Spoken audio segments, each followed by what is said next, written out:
Good morning, everyone. We are Group 5 from Section B, and we will be presenting a clinical case on craniocerebral trauma and management.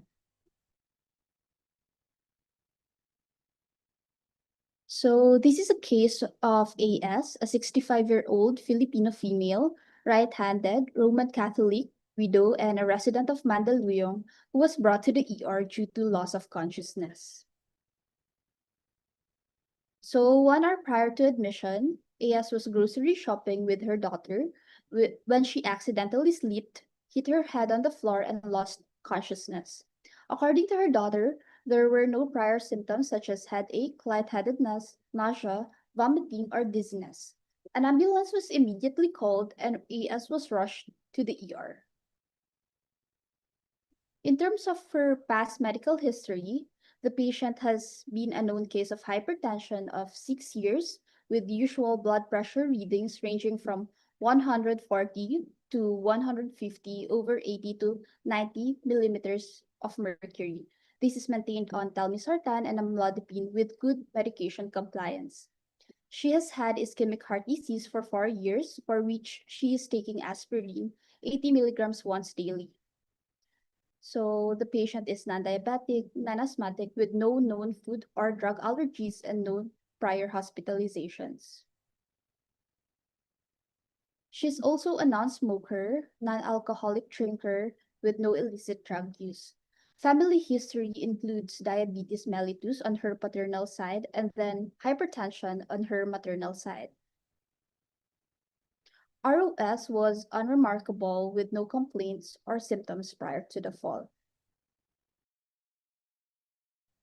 So moving on from the history and subjective findings of the patient, now we go to the objective findings. So we have here the results of the admitting physical examination. So upon PE, the patient was drowsy, had a BP of 150 over 90, but the patient is a known hypertensive and daily on medications. The heart rate was 96. The respiratory rate slightly elevated at 22, normal temperature, and an oxygen saturation of 98. If we move on to the next slide, we could find that the rest of the PE was unremarkable. Moving on to the mental status examination and neurologic exam. Upon neurologic exam, AS was drowsy with partial eye opening to voice, graded as an Glasgow Coma scale of 3.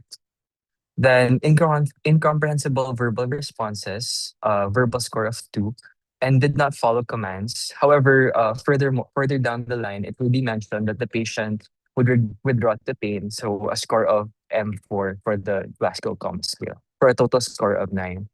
Moving on, the cranial nerve examination. Some pertinent findings in the cranial nerve exam include bilateral intact visual threat, equal brisk reactive pupils, primary gaze at midline with roving eye movements. So based from this, we can kind of deduce cortical involvement, which will be further discussed later, veering away from ocular motor pathway involvement. Further findings include on the next slide with the left central facial palsy, uvula and tongue are in midline with no atrophy or fasciculation. So further so as we know, the central facial palsy only indicates that the lower half of the face is affected, not the full half of the face. So probably not full cranial nerve involvement, but we can lean more towards an upper motor neuron lesion. Next slide, please. Moving on, we have the motor and muscle strength of the patient. As we can notice here, there's normal muscle bulk and tone.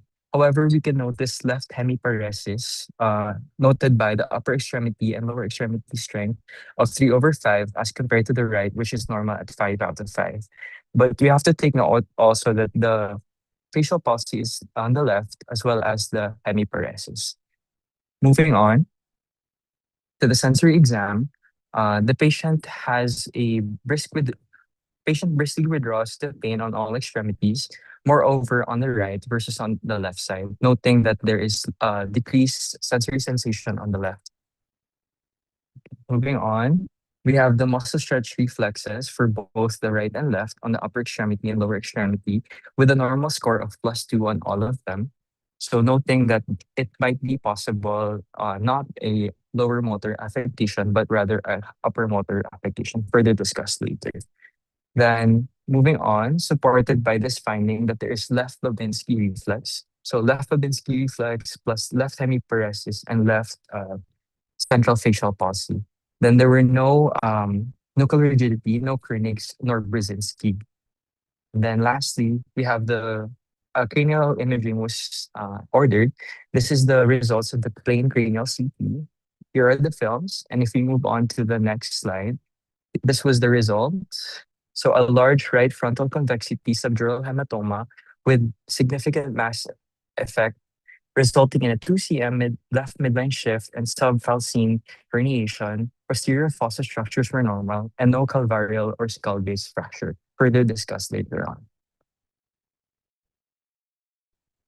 Okay, so moving on to the localization. So on neurologic examination, the patient has a left central facial palsy, a decreased level of consciousness with a Glasgow Coma scale of 9, a left Babinski reflex, and a left-sided hemiparesis, involving both the upper and lower extremities, with a motor strength of 3 out of 5. Sensation is also decreased on the left extremities. Notably, the pupils are equal and reactive. So on CT scan, there is a large right frontal convexity, subdural hematoma with significant mass effect, resulting in a 2 centimeter leftward midline shift and subfalcine herniation. This finding suggests a focal neurologic lesion with the secondary effects, which we will now localize step by step. So first, we determine whether the lesion is central or peripheral. So patient AS has a left central facial palsy, which by definition spares the forehead. This tells us that the lesion interrupts the corticobulbar fibers rather than the facial nerve itself. In addition to this, she has an altered level of consciousness, which points to cerebral dysfunction and a left Babinski reflex, which is a classic sign of upper motor neuron lesion. These findings strongly indicate a central nervous system lesion, and in contrast to this, a peripheral lesion would involve the entire face, including the forehead. It would be ipsilateral to the lesion and would not affect consciousness, and it would also not produce a Babinski reflex. Next slide, please. So, since this is a central nervous system lesion, next we differentiate between a brain lesion and a spinal cord lesion. So in this case, the face is involved, as evidenced by the central facial palsy. This points to a brain lesion because spinal cord lesions typically spare the face. Moreover, a decreased level of consciousness is also more consistent with cerebral processes. Therefore, we can localize the lesion to the brain rather than the spinal cord. After localizing the lesion to the brain, we then determine whether it is supratentorial or infratentorial. The patient has no crossed neurologic signs, her pupils are normal and reactive, and there is no evidence of cranial nerve nucleus involvement, which we would expect in a brainstem lesion. So these findings point away from an infratentorial or brainstem lesion and instead localize the pathology to the supratentorial compartment, specifically the cerebral hemispheres. Next slide. So after this, we determine which side of the brain is affected by applying the principle of decussation.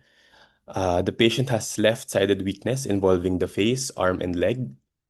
This indicates involvement of both the corticospinal tract, which decussates at the level of the medulla, and the corticobulbar tract, which decussates near the facial nucleus.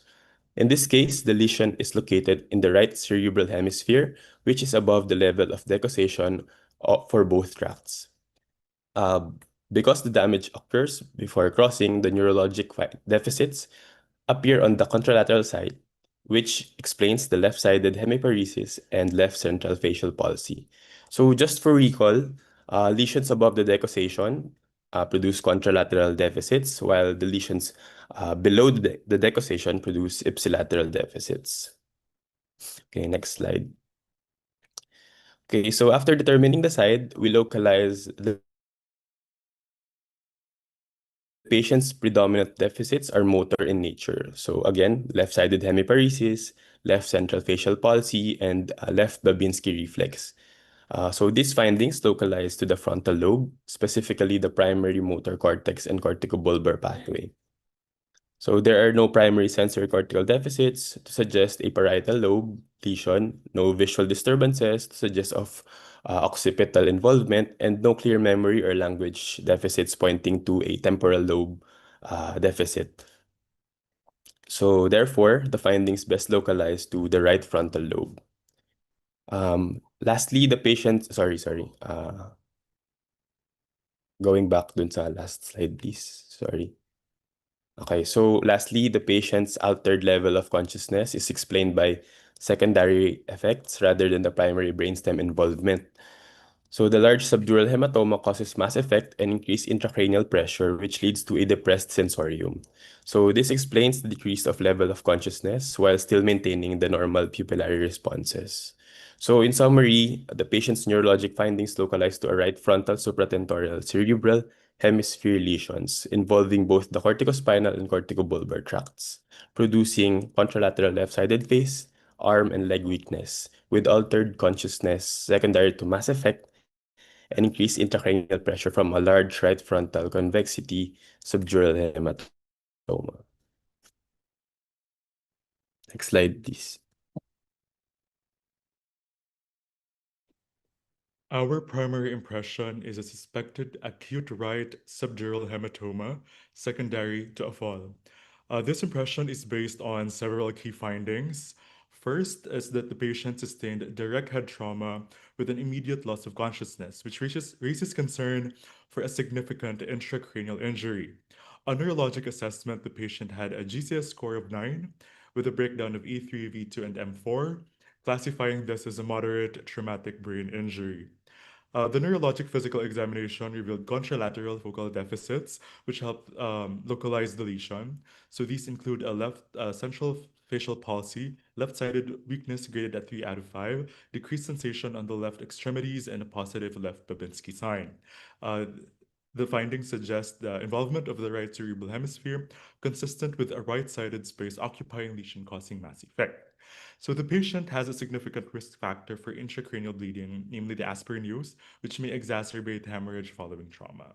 So the mechanism of injury, the depressed level of consciousness, the focal neurologic deficits, and the risk, the bleeding risk, they suggest our working diagnosis of an acute right subdural hematoma, prompting the need for urgent neuroimaging and neurosurgical evaluation. Next slide, please. Several causes of intracranial hemorrhage were considered based on the patient's history, clinical presentation, and risk factors. Epidural hematoma was considered due to the history of head trauma and initial loss of consciousness, which are typical features of this condition. However, this diagnosis was ruled out because the patient did not exhibit a classic lucid interval, and epidural hematomas are more commonly seen in children and young adults, whereas our patient does not fall into this age group. Intracerebral hemorrhage was also included in the differential. This was supported by the patient's history of long-standing hypertension, decreased level of consciousness, and focal neurologic deficits, specifically left facial palsy and left-sided weakness. Additionally, the patient had recent trauma prior to symptom onset, and intracerebral hemorrhage is known to occur during physical exertion or periods of excitement, making this diagnosis less likely. Subarachnoid hemorrhage was considered due to the presence of altered sensorium. However, this was ruled out as the patient did not report a thunderclap headache and had no signs of meningismus, and imaging showed no involvement of the basilar cisterns, which are commonly affected in subarachnoid hemorrhage. Last is chronic subdural hematoma, which was also included given the patient's history of head trauma and the patient being elderly and on aspirin and the presence of focal neurologic deficits, including left facial palsy and left-sided weakness.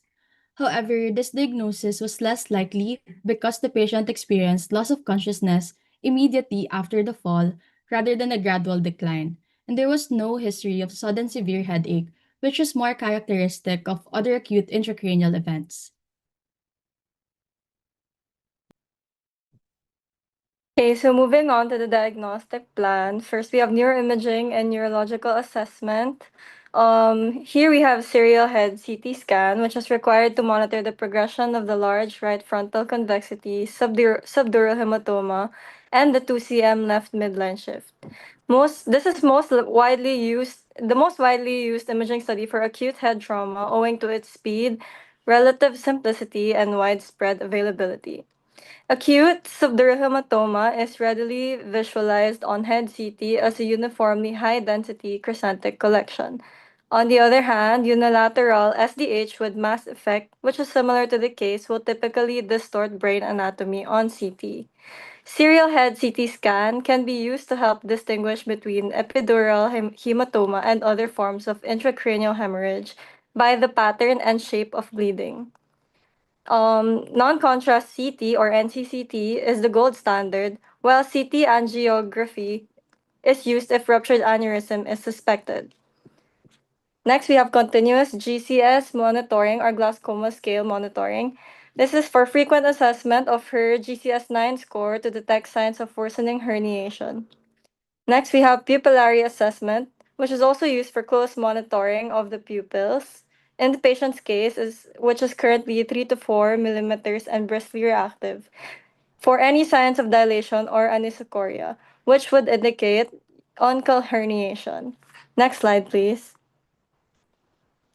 For laboratory assessment, we have coagulation profile or PT, PTT, and INR. This is crucial to evaluate bleeding risk as patient is on aspirin. And next, we have CBC to check for platelet levels and baseline hemoglobin. Next, we have serum electrolytes and creatinine to assess renal function and metabolic stability, especially given her chronic hypertension. Next, we have blood typing and cross-matching. This is necessary for immediate preparation in case of emergency and craniotomy. Next slide, please.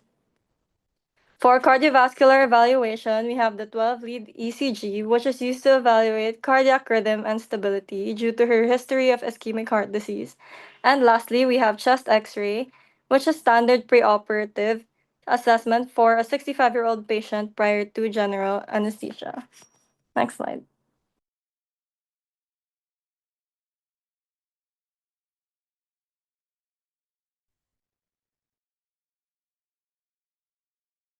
So for our treatment plan, goals of treatment include the following. First, to preserve life by maintaining airway, breathing, and circulation, to prevent secondary brain injury, to relieve mass effect and prevent or reverse brain herniation, to improve and preserve neurologic function, to stabilize comorbid conditions and prevent complications such as seizures, rebleeding, infection, aspiration, and DVT, and lastly, to promote recovery and functional rehabilitation. Next slide, please. So for immediate management, it's important we remember the ABCDEs. So A, airway with C-spine protection. Ensure airway patency with strict cervical spine immobilization. And given the patient's GCS of 9, altered sensorium, and high risk for aspiration, endotracheal intubation is indicated for airway protection, with suctioning of secretions performed as needed. B, for breathing, administer high flow oxygen to maintain an oxygen saturation of at least 95%. If intubated, provide mechanical ventilation with close monitoring to maintain normocapnia of 35 to 40 millimeter mercury and ensure continuous pulse oximetry for ongoing assessment of oxygenation. C, for circulation, establish 2 large bore intravenous lines and initiate continuous cardiac and blood pressure monitoring. Maintain systolic blood pressure between 140 to 160 millimeter mercury while strictly avoiding hypotension, using isotonic intravenous fluids such as 0.9% normal saline as needed.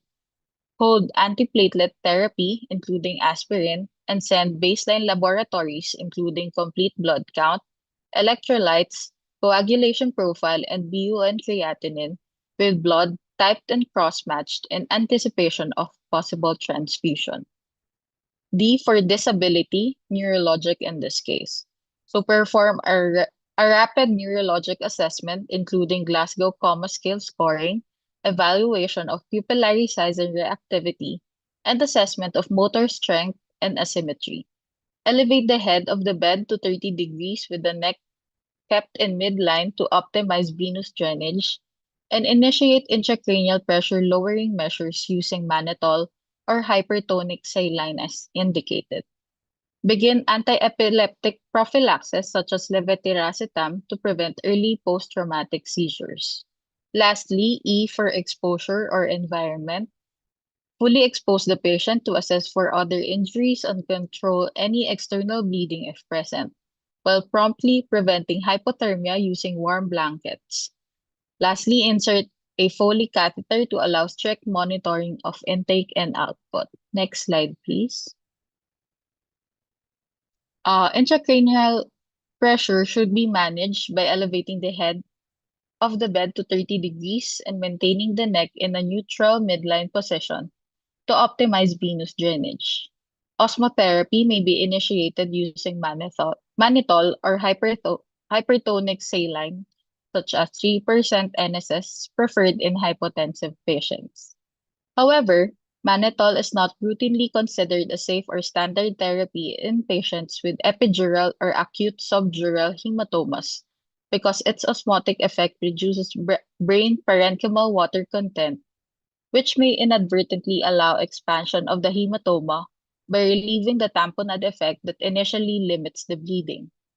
By decreasing intracranial pressure, mannitol can create additional intracranial space that may worsen ongoing arterial or venous bleeding, leading to hematoma enlargement. Therefore, mannitol should not be administered indiscriminately to all traumatic brain injury patients. Its use is generally reserved for the perioperative period immediately before surgery to temporarily control intracranial pressure and provide a short window of approximately 1 hour to prevent neurologic deterioration while definitive surgical intervention is being prepared. Lastly, other supportive measures include strict avoidance of hypotonic fluids, aggressive control of fever to prevent hyperthermia, and close monitoring of fluid intake and output. Next slide, please.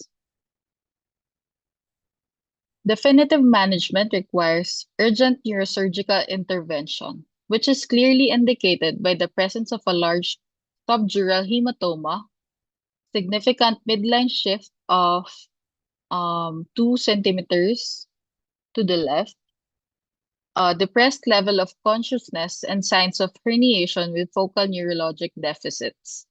Emergency craniotomy with evacuation of the subdural hematoma is the most appropriate surgical approach given the severity of mass effect, as burr hole drainage would likely be inadequate. Next slide, please. Perioperative antibiotic prophylaxis should be administered with intravenous cefazolin within 60 minutes prior to skin incision, or clindamycin or vancomycin in patients with beta-lactam allergy, and discontinued within 24 hours post-operatively. Next slide, please.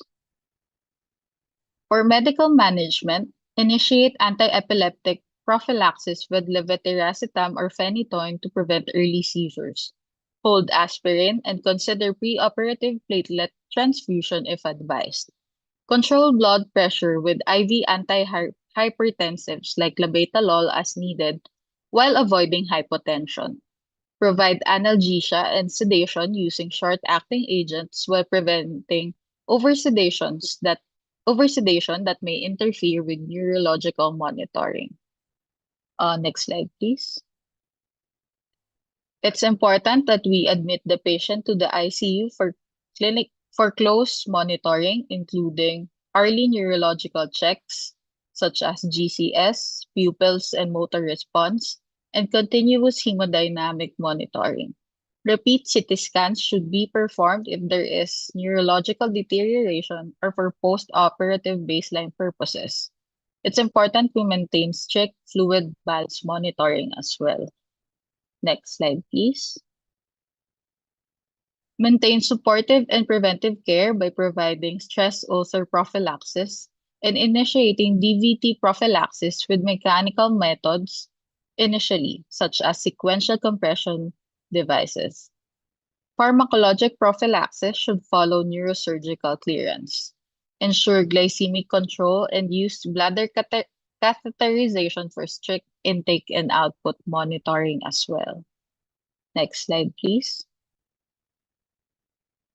Lastly, in the post-operative and recovery phase, implement gradual neurological rehabilitation, including physical, occupational, and if indicated, speech therapy. Reassess antihypertensive therapy and restart antiplatelet therapy only after neurosurgical clearance, and provide fall prevention counseling upon recovery. Next slide, please.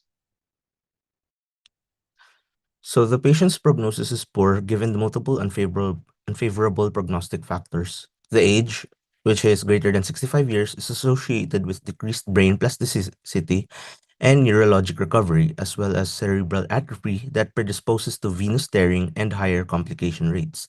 The use of antiplatelet therapy further worsens prognosis by increasing hematoma size, risk of expansion, and perioperative bleeding. The patient has an acute subdural hematoma, which is less forgiving than epidural hematomas, and carries higher morbidity and mortality, especially in the acute phase where symptoms are severe and rapidly progressive. The presence of focal neurologic deficits, left hemiparesis, left central facial palsy, and a positive Babinski sign suggests a significant cortical involvement and underlying structural brain injury. A Glasgow Coma Scale of 9 also indicates depressed consciousness with combined cortical and subcortical dysfunction, which is associated with worse functional outcomes and increased mortality. Imaging also shows a large right frontal convexity subdural hematoma with significant mass effect, a 2 centimeter midline shift, and subfalcine herniation, findings that reflect brain compression, elevated intracranial pressure, compromised cerebral blood flow, and a high risk of secondary ischemic injury. Lastly, prognosis is further affected by the timing of intervention, as delays in management increase the risk of prolonged cerebral ischemia, irreversible neuronal injury, and permanent neurologic deficits. That is all for our group presentation. All right. Can we go back to the management slides? Yeah. Yeah. Okay, let's start with after na lang yung the goals of treatment. So specifically for this patient, it was mentioned that sometimes we need to intubate the patient, but specifically for this patient, do we need to intubate her? No, I think not po. Since the GCS score should be below 9 and then the oxygen saturation po was maintained at 98 po. It wasn't mentioned if mayroong supplemental oxygenation, but presuming it's room air, it's at 98%. Mhm. Okay.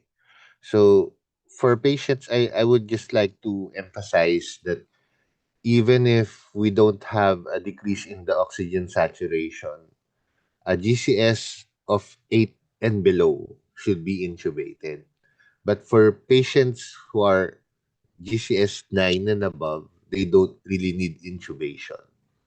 The reason for intubating patients who are GCS 8 and below is actually to protect the airway or to secure the airway. It's not really due to the low oxygenation. It's something that I often see in the clinics or in the emergency room, that some doctors would actually only intubate if they note a decrease in the oxygenation. So it shouldn't be the case. So always remember that for patients GCS 8 and below, you should always intubate.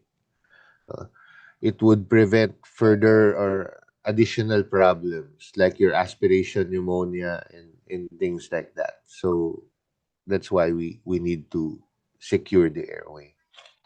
Now, next slide. Yung maglalagay na lang ako ng mga inputs dun sa mostly management ito. No? Okay. For the use of mannitol, it is true talaga na for subdural and epidural, we don't usually use mannitol. for it might actually increase the size of the hematomas. However, there is an exception, especially if the patient is deteriorating because of the hematoma and you need some time to be able to prepare for surgery or to do an intervention. Um, if not, then mannitol is actually it's dangerous to use mannitol. I would also like to point out that yung usually in the Philippines, we use mannitol Q4 or in an interval. But it should be pointed out that in other countries, mannitol is given as needed. No? Because most countries have ICP monitors, your intracranial pressure monitors. In the Philippines, we don't usually have that. So, if the doctor sees that there is an increase in intracranial pressure, that's the only time that they give mannitol or hypertonic saline. But in the Philippines, since most institutions that we have don't really have intra ICP monitors, so that's why we often give it in an interval. And I will maganda na. I think it's good that it was mentioned that mannitol, the use of mannitol simply decreases the fluid of the parenchyma itself. No, it does not really affect the the abnormal part of the brain. May it be a contusion, an epidural, or a subdural hematoma. I think you should also know that the reason why it affects the normal part of the brain is because it needs an intact blood-brain barrier to work. If the brain is injured and the intact or the blood-brain barrier is destroyed, and then the mannitol will not work.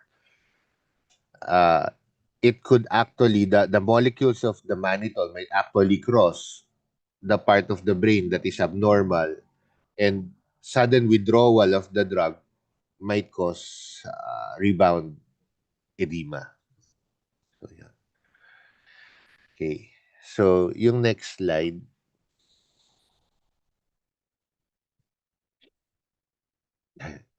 Dito, i-clarify ko lang din. For subdural hematoma, there are different phases. Maybe say phases or types of subdural hematoma. You have the acute, you have the subacute, and you have the chronic subdural hematoma.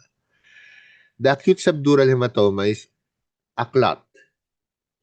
It is solid. No? Given that it is solid,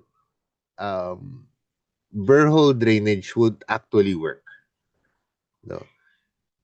Imagine parang using a straw to suck out jello.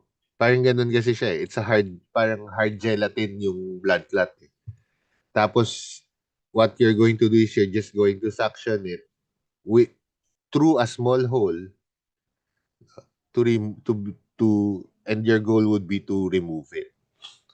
So it wouldn't work.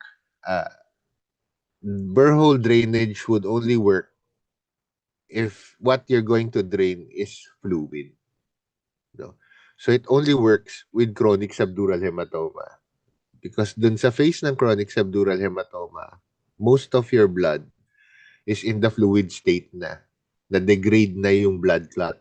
So, nag-liquefy na siya. So, that's the only time it would work. Hindi pwede siya for acute. It will not be able to remove the blood that you need to be able to decrease the intracranial pressure. No. Okay. I'm not sure, but I think nilagay ko din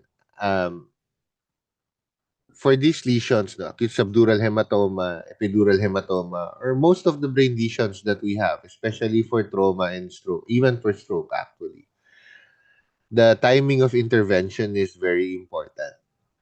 The brain can only hold out for a certain time. After that, it would give up, or no, it would give. Hindi niya nakakayanin. Kaya usually we really need to act fast in these cases.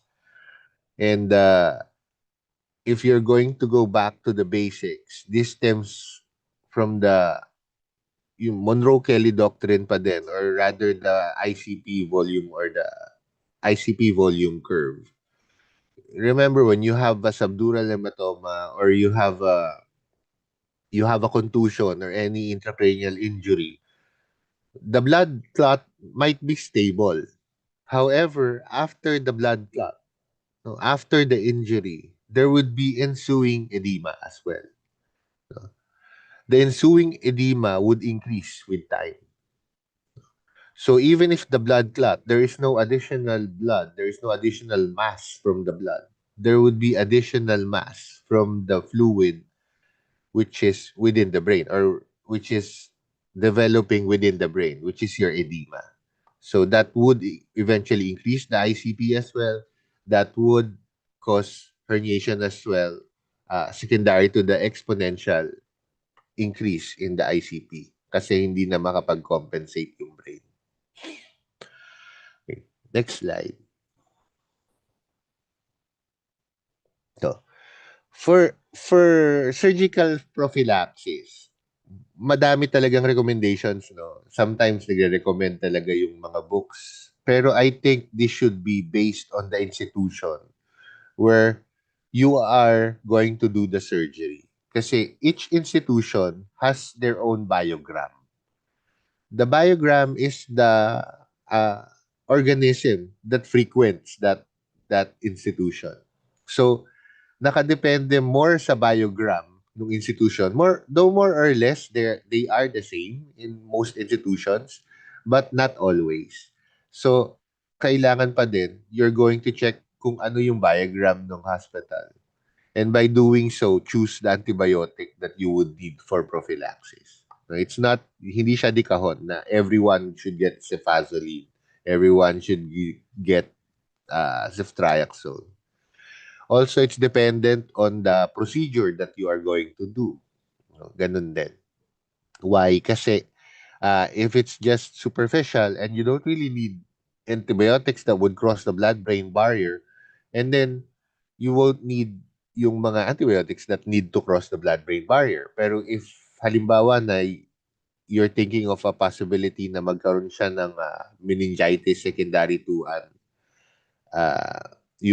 or rather magkaroon siya ng mga abscess dahil dun sa surgery mo, that would need, the antibiotic would need to cross the blood-brain barrier, then you should use an antibiotic that does. Yun. So, kailangan nyo din alamin yung pharmacomechanics nung inyong gamot. And then next slide. Alright. Also, this one, pagdating sa medications, naka-tailor. It's tailored it's tailored on the individual. Hindi din siya di kahon mostly. We don't, for anti-epileptics, we don't give it routinely. It really depends on the lesion.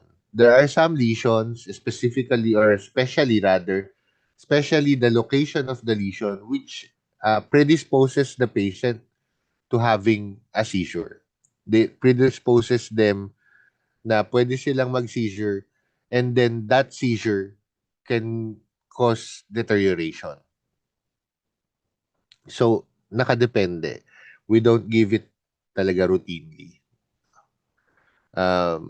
Syempre aspirin and other drugs that could other antiplatelets and other anticoagulants, you can discontinue them or put them on hold, but also it would depend on why that patient is given that medication in the first place. If it's secondary to a prevention of a clot dahil meron silang implant sa puso, meron silang stent, meron silang pacemaker, and then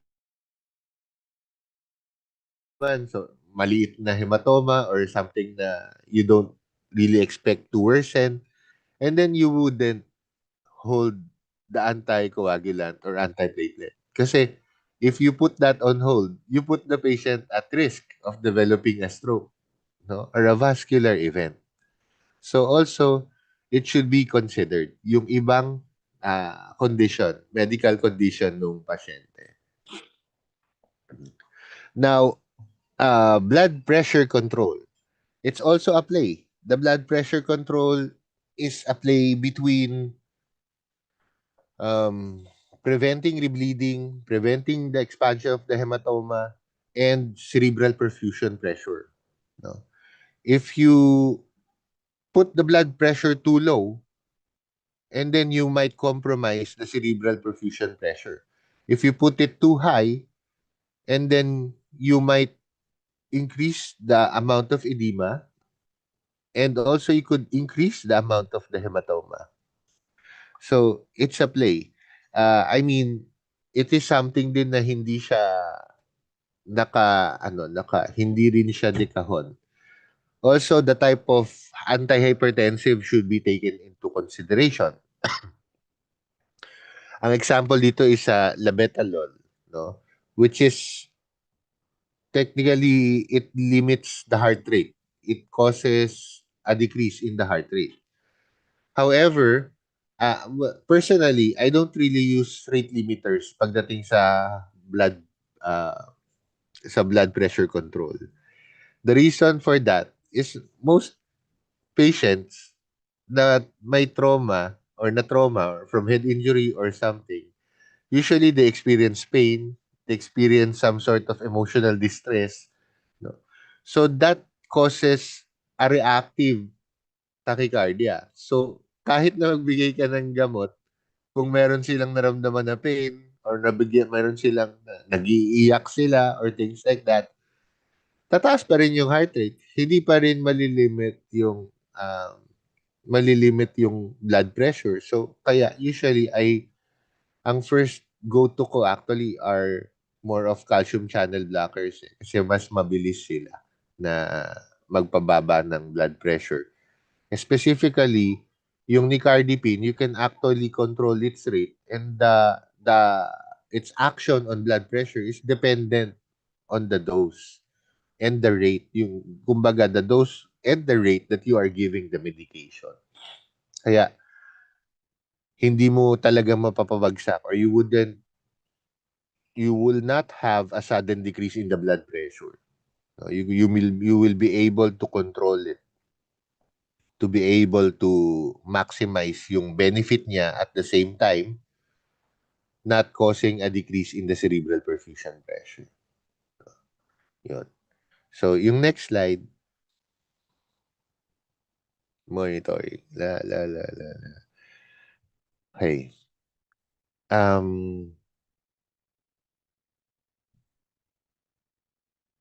For the repeat cranial CT scan, no?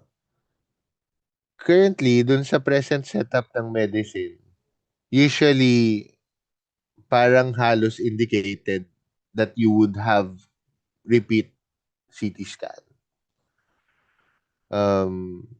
Kasi, ganun, yung pinapakita that it is being shown to us that medicine would really need some evidences that something is okay or something is wrong. However, yung kailangan kasi natin dito sa setting natin sa Pilipinas, kailangan kasi sa ngayon lahat ng gagawin natin, everything that we do should be cost effective.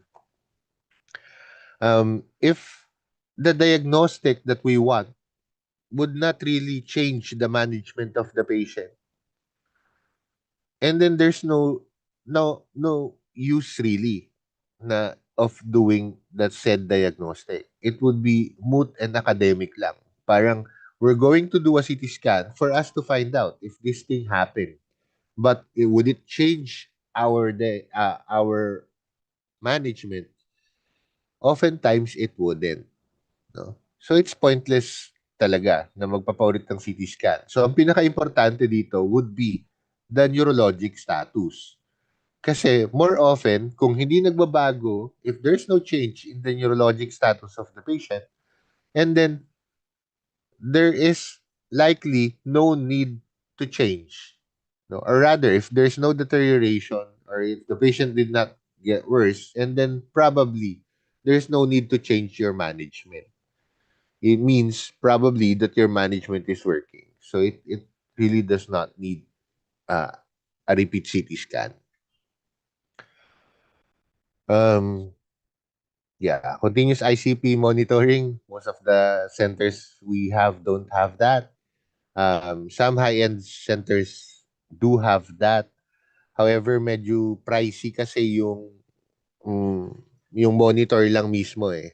No? I think pwede ka gumastos just for placing in an ICP monitor and everything, yung hardware lang mismo without anything else, the OR, the doctor's fees and everything like that. Yun lang mismo i-implant sa'yo would range from 50 to 100,000.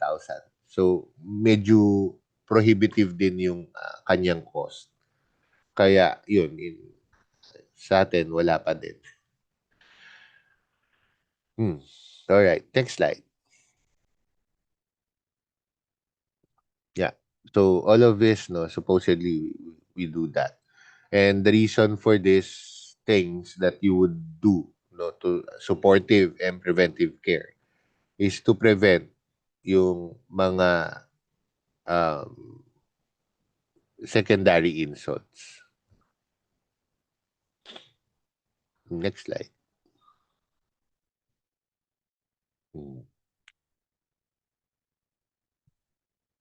Okay lang yan. So, next slide tayo. Meron akong gustong i-point out dun sa... Yan. So, medyo pagdating sa prognosis ng patient, no? Multifactorial yan. Totoo yan, madami kayong na-mention dito like the age, antiplatelet use, type of hematoma. Pero all of those things should be evaluated singly and collectively. Like for the age, medyo mahirap sabihin na pag yung patient 70 years old na, pangit na yung prognosis niya. It's really dependent on the pre-morbid condition. You would see some patients aged 80, 90 still doing triathlons. So, yung age, more kadalasan number lang talaga yan. Sabi nga nila, age is just a number. So, hindi lang yung age per se, but the pre-morbid condition of the patient. Antiplatelet use by itself does not decrease the prognosis. So that does not really equate to a poor prognosis. Antiplatelet use, if it affects the hematoma or the lesion, in the sense that there is a bigger hematoma, bigger size of lesion, more compression on the brain, and then that could cause poor prognosis. But the use of the antiplatelet itself, hindi. Kasi I've seen also patients with antiplatelets who have actually minimal or very small hematomas lang. So it's not really dahil naka-antiplatelet ka, pangit na yung prognosis. Yeah, the type of hematoma, actually not the type of hematoma, but rather the location. No? The location of the hematoma. Hematoma is hematoma. Blood clot is blood clot. Hindi man nagbabago yun eh. No? So, more of the location of the hematoma. Yung sinabi natin na yes, subdural hematomas might have a poorer outcome than that of an epidural. And usually, sorry, timing pa din. No? Yung end pa din. Yung magsasabi eventually. Rather than epidural simply or subdural simply. I think it is also important to point out that most trauma cases has a component of diffuse axonal injury. Diffuse axonal injury is a more severe form of concussion. No. So usually, diffuse axonal injury, or not usually pala, sorry. All of the time, diffuse axonal injury happens at the time of impact. So, pagka-trauma, pagka-fall niya, pagkalaglag niya, pagkatama niya sa kotse, pagkasagasa ng motor o ng pison, automatically, at the time of impact, nagkakaroon na ng decrease in sensorium. No? So, hindi mo pwedeng i-attribute na diffuse axonal injury pa din yung problema ng patient. If the patient was initially awake and then deteriorated over time, the patient should be deteriorated on impact. No? In this case, dapat yung GCS-9 niya, 9 na on impact after the trauma itself. Kung yung 9 niya, nakuha niya yan 2 days, 1 day, 2 hours, 3 hours, 1 hour after the trauma, that is not diffuse axonal injury. No. At the time of impact, even if nga 15 minutes after, like gumising siya and then 15 minutes after natulog, hindi yun diffuse axonal injury. You can attribute the decrease in sensorium to the hematoma na, hindi sa diffuse axonal. So you would say that there is an expanding hematoma which is causing the decrease in the sensorium, not diffuse axonal injury. So, yun lang. Kailangan ko yung i-emphasize kasi kadalasan, that's one of the things na nalilito yung mga tao. Sabihin nila, ay, diffuse axonal injury yan. Pero the history would show that the deterioration happened around 15 or 20 minutes after the accident. Okay. Glasgow Coma Scale of 9 is not really a poor prognostic factor. It's just a moderate brain injury pa nga eh. A poor prognosis factor is GCS. Actually, pag sinabi natin na GCS 5 and below, yun talaga yung poor. No, pagdating sa trauma. Pero pag nag-GCS 8 ka na, considered severe na siya. No? But for GCS 9, moderate lang yan. Maganda pa yun. No? Okay pa yung prognosis. No? Yan, I think na-discuss na naman yung mass effect, size, and saka yung time to intervention. In general, there's a parang arbitrary rule. Wala naman talagang masyadong, may mga studies, no, na saying that time to intervention is important. And it has been proven, no. Pero meron kasing ever since, parang ano ba yan? Or, hindi naman siya urban legend, pero yun yung pinapaniwalaan na meron kang golden period wherein you would still be able to save the patient, no? And usually it's pegged at around 3 hours. So, minsan halos imposible talagang mangyari yun sa atin, no? Kasi yung 3 hours, binibidyohan pa lang yung pasyente sa kalsada or something. So, pero in general, or yung ideal, no, we should be able to do the intervention within 3 hours to achieve the maximum benefit of that intervention. Okay, next slide. Yun na. So, yun. May questions ba kayo regarding sa slides na pinadala or anything? Or tsaka yung discussion ngayon? Ano lang naman, no? Para lang may idea kayo kung ano yung lalabas sa mga exams. Mostly man yun, lang. Yung importante kasi dun is yung pinaka-basic knowledge on the management of trauma. So, siguro, most important thing talaga, no? Before any neurosurgical or whatever, as a general, universal thing that you should know is for trauma, you always start with your ABCs. No?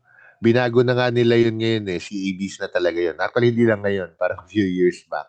Circulation first. No? Before anything.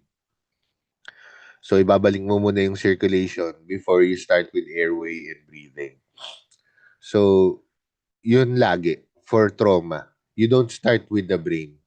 Kung halimbawa na meron kang if you receive a patient that's bleeding profusely, no, with a contusion or anything like that, the patient, even if you do the contusion, if you do surgery, regardless if you're the god of neurosurgery, the patient will not survive. It's important talaga yung circulation muna, airway muna. If the patient's not breathing, and then the patient will not survive even if you do the best surgery or even if you do the best treatment for a neurological problem or neurological lesion. So ABCs. Yung mga important, syempre, GCS pa din. Kasi it's something that would help us communicate with one another. No? Doctor to doctor. The GCS is actually used primarily for trauma lang. Pero nakikita niyo yan usually used across every lesion pagdating sa neurosurgery or neurology kadalasan. Kasi it's a universal language for us. No? Ibig sabihin, we will understand ourselves better. Hindi nagbabago-bago yung meaning ng GCS pag pumunta ka sa Japan, pumunta ka sa Pinas, pumunta ka sa Mindanao, pumunta ka ng Luzon. The value of the GCS is the same. So if I say that the patient is GCS 5, pag pumunta ka ng kung saan mang lupalop ng mundo, GCS 5 pa din siya. No? Pero pag sinabi mo sa Luzon, nagising yung pasyente, maaaring mismong tao na taga Luzon, pag sinabi mong gising, ang understanding niya sa gising ay nakadilat. However, yung understanding mo sa gising is nakadilat at nagsasalita. Yung isa nakadilat lang pero kahit hindi nagsasalita. So one word, yung word lang na gising will not give us an accurate picture, description of the patient's condition. So that's why important yung mga GCS. That's why important yung scoring. In addendum, there's a different GCS for the pediatric age group as compared to the adult age group. No? Kasi hindi mo naman pwedeng sabihin sa 3 years old na disoriented siya dahil hindi niya alam saan yung bahay niya or saan yung, di ba, nasan siya ngayon. No? Hindi. There are different ways to measure that pagdating sa pediatric age group. So, yun. Ano pa ba? Tapos, kung ano lang, yung usually, yun, ganun. Basics kasi talaga yun eh. You have to touch base with your basics to be able to understand more complex concepts, no, as you go along with your medical career. Okay, so meron pang questions? Wala. There are no questions, medyo maaga. Dapat 2 hours to eh, pero iba. So if no questions, then yun, good luck lang sa exams. And siguro we could end it na. Ano lang, aralin nyo lang ulit yung mga mostly